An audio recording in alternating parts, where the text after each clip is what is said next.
Ya, Assalamualaikum warahmatullahi wabarakatuh. Salam sejahtera untuk kita semua. Kembali lagi kita berjumpa di video pembelajaran, khususnya untuk mata kuliah penelitian pengajaran olahraga. Kalau di minggu-minggu sebelumnya kita sudah memberikan diskusi, berbagi sudut pandang terkait dengan apa itu PTK, hakikat dari PTK, manfaat PTK, keterbatasan dari PTK. Terus minggu sebelumnya kita sudah mencoba mendiskusikan lagi terkait dengan ciri khas daripada PTK atau karakteristik dari PTK. Kali ini kita akan membahas terkait dengan siklus dalam PTK. Ini kan rangkaian daripada penelitian pengajaran olahraga. Ini penting karena ini merupakan salah satu ciri khas juga dari PTK, yaitu adanya siklus. Nah, nanti kita akan lebih dalam lagi membahas terkait dengan siklus di dalam PTK. Oke. Yang pertama kita bahas adalah siklus. Nah, siklus dalam PTK dapat dikatakan sebagai prosedur mikro. Nah, ada yang makro, ada yang mikro. Jadi PTK ini merupakan prosedur mikronya. Nah, siklus juga disebut suatu mekanisme sadar yang dilakukan peneliti dalam rangka untuk mengubah keadaan secara terencana. Nah, itu maksudnya bagaimana?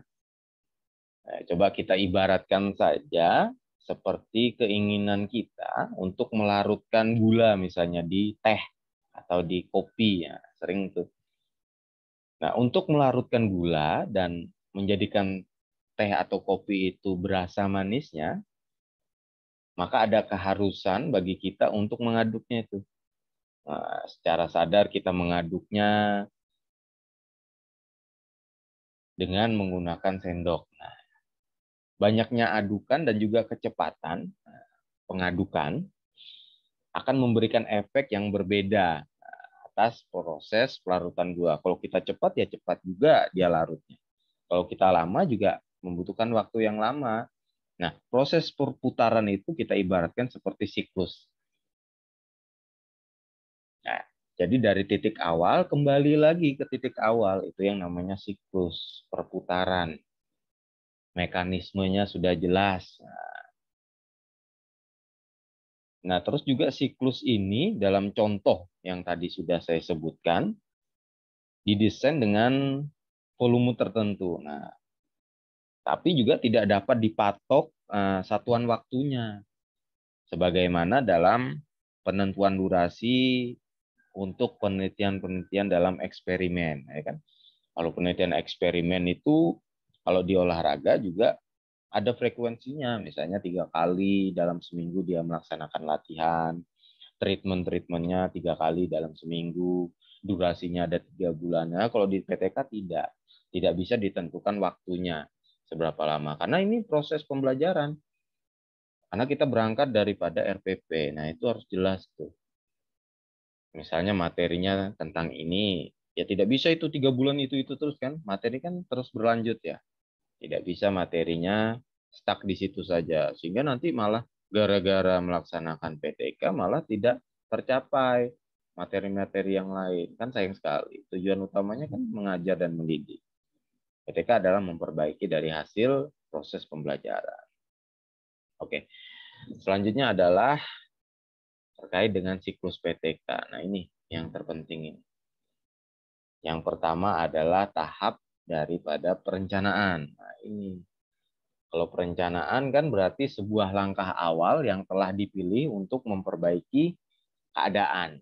Itu yang disebut dengan perencanaan. Dari tahap perencanaan ini juga, seorang peneliti merencanakan hingga ke tahap akhir atau indikator keberhasilan.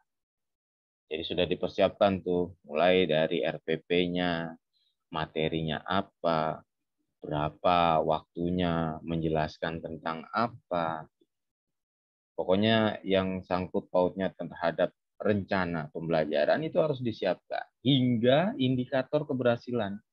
Jangan nanti ketika sudah selesai melaksanakan siklus pertama, kita bingung menentukan apakah di siklus pertama ini indikator keberhasilannya tercapai atau tidak.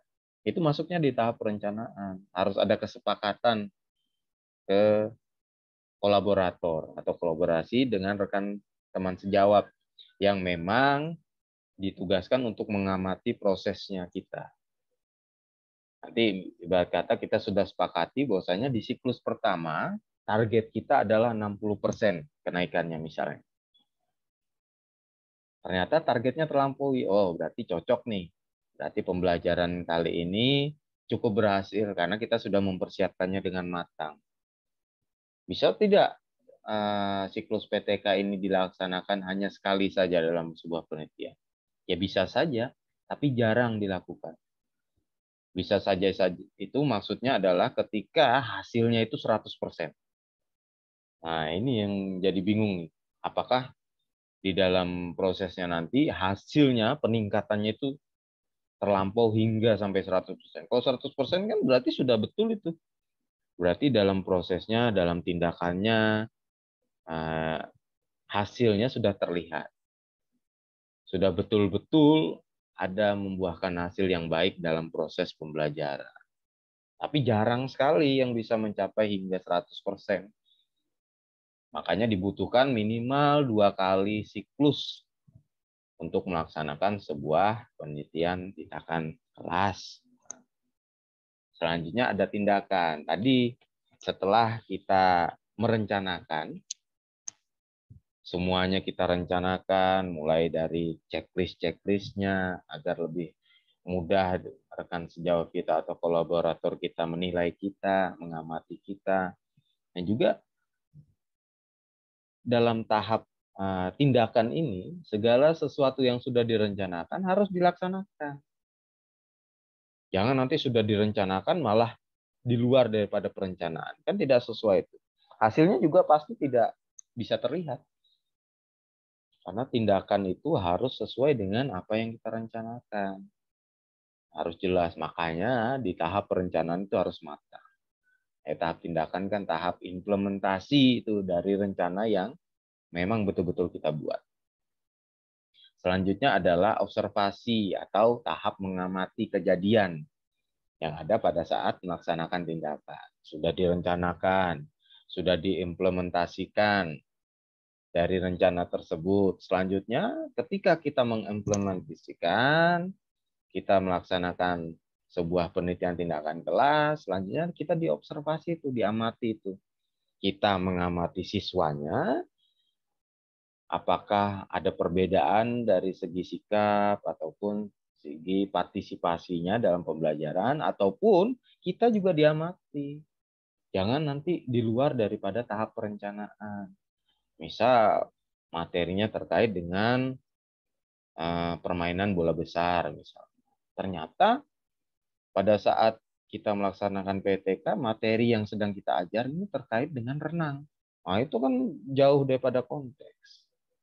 Atau pada saat kita ingin melaksanakan sebuah penelitian, ingin meningkatkan kecakapan siswa dalam bermain tenis meja, pukulan forehand, dengan menggunakan metode bermain misalnya.